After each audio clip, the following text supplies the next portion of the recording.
أنا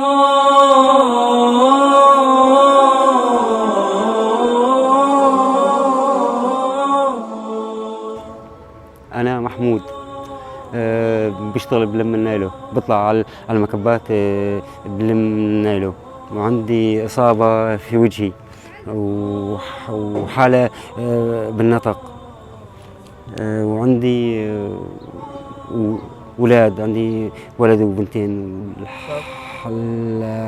العيشة عن جد صعبة كتير. أنا وولادي عم ننام على عتمة لأنه ما عندي لا بطارية ولا لوح طاقة. والله العظيم عم ننام على عتمة، والولاد مرضانين وما عندي قدرة أجيب لهم دواء. البنت الثالثة حاطة عند جماعة في إدلب عم يربوا لي إياها، لأن ما عندي قدرة